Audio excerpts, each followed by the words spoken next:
Oui, bonsoir. Alors, comme promis, me revoilà entre Noël et premier de l'an. Je vous avais promis une petite capsule santé pour vous aider à bien finir l'année en santé et en beauté. Nous revoilà. Alors, quelques petits conseils tout simples, mais qu'il est important de se rappeler. Le premier, capital, que vous connaissez, mais qu'on ne répétera jamais assez, buvez suffisamment d'eau. Augmentons notre ration d'eau. Nous devons boire entre 1,5 litre et 2 litres d'eau par jour. On sort des festivités, si j'ose dire, ou des excès de Noël et on s'en va vers d'autres excès, 31 décembre, 1er janvier. Ça fait quand même rapprocher. C'est évident qu'il faut que notre métabolisme élimine un petit peu toutes ces toxines, tous ces déchets. Donc augmentons notre quantité d'eau. 1,5 litre à 2 litres, c'est pas trop. De l'eau froide, de l'eau chaude, de l'eau tiède, bien évidemment, aussi sous forme de tisane. C'est le temps de boire des tisanes, c'est le temps de boire suffisamment d'eau. Tout bêtement, je reviens simplement parce qu'on a mangé un peu trop et on va remanger sûrement un peu trop lourd, un peu trop riche, un peu trop sucré. Et faites attention aussi à la température de vos appartements. L'air ne doit pas être trop sec. Si vous vous réveillez le matin avec une espèce de barre, avec un mal à la tête, avec le nez bouché ou sec, avec un air ronchon en même temps, si vous êtes mal au réveil, c'est peut-être qu'il fait trop sec, trop chaud dans votre appartement. Je vous rappelle tout bêtement que la température idéale est entre 19 et 20 degrés. Pas 22, 23. J'ai vu des appartements dans lesquels il faisait 22 degrés, c'est épouvantable. C'est pas parce que vous allez chauffer à fond votre maison que vous serez moins malade. C'est l'inverse. Plus vous allez chauffer votre appartement et plus vous risquez de tomber malade en sortant. Parce que votre système de thermorégulation va être dépassé. Euh, la température idéale, 19-20 degrés. Si l'air est trop sec, mettez des humidificateurs. Et surtout, buvez. Euh, donc, euh, votre eau citronnée, et deux tisanes. Je vais vous parler de deux tisanes qui sont intéressantes dans cette période de fin d'année, le romarin et le thym. La tisane de romarin, pourquoi? Parce que le romarin est la plante amie du foie, et quelque chose me dit que notre foie a besoin qu'on l'aide. Je ne sais pas vous, mais moi je crois que notre foie, entre Noël et premier de l'an, a besoin d'un petit coup de main. Le romarin va faire ça. En même temps, c'est bon. Une bonne tisane de romarin, c'est très bon. Et en même temps, c'est tonique. C'est tonique pour le corps, c'est tonique pour l'esprit. Démarrons donc notre journée avec une tisane de romarin et ou de thym. Le thym est aussi intéressant sur le plan digestif et en plus le thym a beaucoup de propriétés antivirales. Donc si autour de vous il y a des rhumes, des grippes, des ites, si j'ose dire, bronchite, grippe, sinusite, si vous croisez beaucoup de gens et beaucoup de virus, ben peut-être que ce serait bien de mettre à l'ordre du jour une tisane de thym tous les jours, dans l'après-midi par exemple. C'est très bon. Donc, romarin et thym, dans cette période entre Noël et le premier de l'an, c'est une bonne idée de les mettre au menu. C'est agréable à boire, c'est bon. Et ce sont de vrais médicaments préventifs, hein, voilà. Et en même temps, ça augmente votre ration d'eau, hein, voilà. Donc, pour revenir au liquide. Pour revenir au liquide, bien évidemment, je vais vous parler de l'alcool. Alors, je sais très bien qu'on va tous fêter la nouvelle année, plus ou moins bien, avec une coupe de champagne ou peut-être un petit peu plus pour d'autres. Attention à l'alcool. En tout cas, dans la période entre la fête de Noël et la fête du 31 décembre, ce serait bien de vous abstenir de boire de l'alcool parce que ça fait quand même un peu rapprocher ces excès. Je n'ai rien contre le très bon vin. J'adore le très bon vin, j'adore le champagne, mais la modération est la clé de notre santé. Même si c'est du très bon vin, même si c'est du très bon champagne, l'alcool augmente l'acidité de notre corps.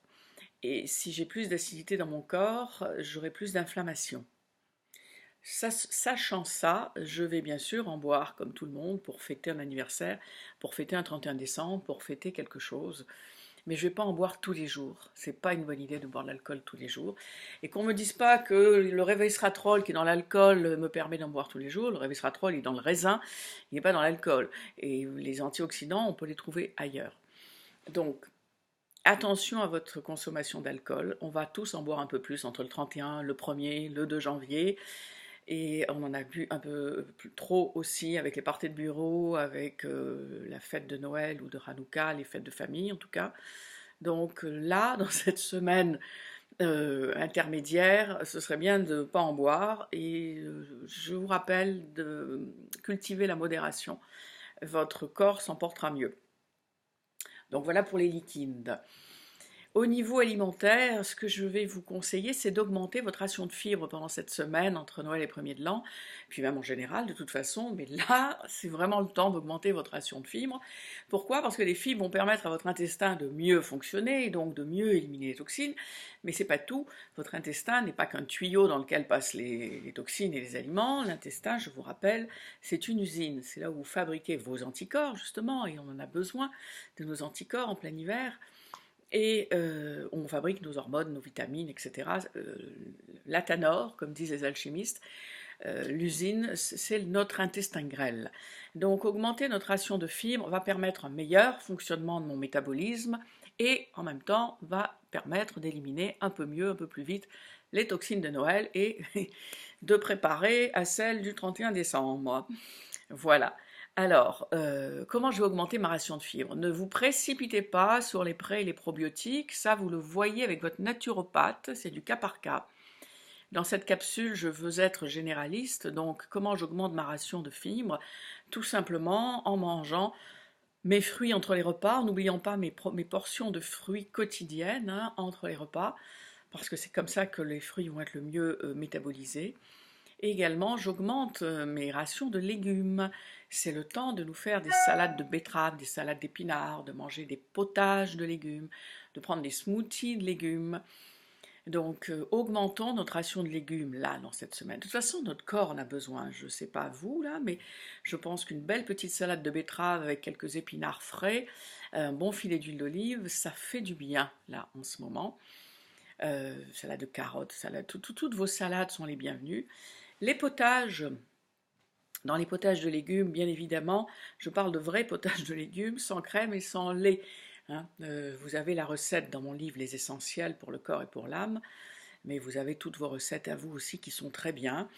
Donc des potages de légumes, euh, des salades, des smoothies. Il y a un smoothie que j'aime bien, moi, qui est très, j'allais dire, tonique, dynamique, et qui fait énormément de bien, c'est kale, épinards, pommes, donc 3-4 feuilles de kale, bien lavées, coupées en petits morceaux, une belle poignée d'épinards, une belle pomme, tant qu'à faire aussi. Si vous voulez une demi-banane, vous pouvez mettre des bleuets aussi, ça c'est excellent puisque c'est bourré d'antioxydants.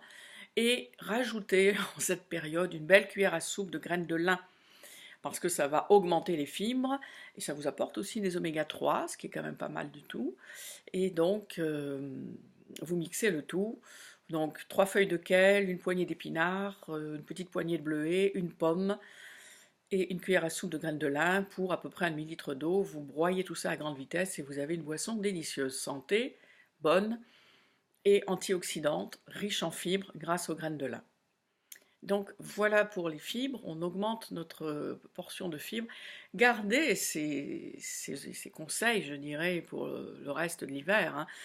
Notre intestin, c'est à partir de notre intestin que notre santé se fabrique. Hein. Donc mieux mon intestin va fonctionner, meilleure sera ma santé. Et donc là, entre Noël et 1er de l'an, où on a fait des excès, c'est le temps de l'aider un petit peu avec des fibres. Voilà. Donc on mange plus de fibres, on boit plus d'eau, on fait attention à sa consommation d'alcool. On va bouger aussi, hein, n'oubliez pas de sortir, de marcher un petit peu tous les jours. À part les journées comme lundi dernier à Montréal où c'était une vraie patinoire à la fois sur les routes et sur les trottoirs, je vous conseille de marcher tous les jours. Bien sûr, si vous êtes habitué d'aller dans une salle de sport et de faire votre gymnastique tous les jours ou votre yoga tous les jours, c'est parfait, continuez. Mais là, je m'adresse aux gens qui ne sont pas très sportifs, qui ne bougent pas trop parce que c'est l'hiver. Alors, je vais vous conseiller ceci. Va vers toi-même ou l'importance de te remettre en marche. J'en profite pour parler de ce livre qui commence à avoir un certain âge maintenant, mais qui est toujours d'actualité. Une idée de cadeau, une idée de cadeau pour vous surtout, où je parle des bienfaits de la marche sur le plan bien sûr physiologique, sur la marche sous l'angle de la médecine chinoise, la marche anti-stress. La marche est-elle un acte philosophique et se remettre en marche autrement. Bon, mis à part la petite pub que je vous fais pour mon bouquin, bougez, bougez, marchez. Marchez tous les jours une demi-heure à 1 heure. Pour vos articulations, pour qu'elles soient en mouvement en permanence, enfin pas en permanence, mais régulièrement plus exactement, pour une meilleure oxygénation de votre corps, pour un meilleur métabolisme. La marche est la chose primordiale de l'humain. Nous sommes des bipèdes, nous ne sommes pas faits pour être assis derrière un ordinateur ou derrière son volant de voiture. Donc le fait de bouger est important, c'est comme ça que vous allez mieux renforcer votre système. C'est pas en restant calfeutré chez vous que vous éviterez de tomber malade, au contraire. C'est en ayant un métabolisme vivant, un métabolisme actif. Donc n'oubliez pas de bouger, sous forme de marche, sous forme de ski, sous forme de raquette, sous forme de ce que vous voulez, là, de course, de jogging, de tout ce que vous voulez, mais n'oubliez pas de bouger. Ça permettra aussi de brûler les graisses que l'on a prises un petit peu trop à Noël et qu'on risque de reprendre au 31 décembre. Et puis, le petit cadeau que je voulais vous faire aussi, là, c'est vous parler de 2 remèdes qui vont vous aider pour faciliter votre digestion. Et bien, quelque chose me dit qu'on va avoir besoin de faciliter la digestion en cette fin d'année. C'est le Nux vomica. C'est un remède homéopathique, Nux vomica, en 5 ou en 7 CH. Vous trouvez ça dans toutes les bonnes pharmacies ou les bons magasins d'aliments naturels qui vendent de l'homéopathie. Nux vomica en 5 ou 7 CH. En préventif, vous prenez 5-6 granules avant le fameux souper qui va durer 4 heures et dans lequel il va y avoir plusieurs vins, plusieurs alcools, plusieurs digestifs, des tourtières, du chocolat, je ne sais pas quoi encore. Donc, Nux vomica à 5 ou 7 CH, indispensable en préventif, ça vous permettra de mieux digérer et peut-être de passer le 31 décembre et le 1er janvier comme une fleur.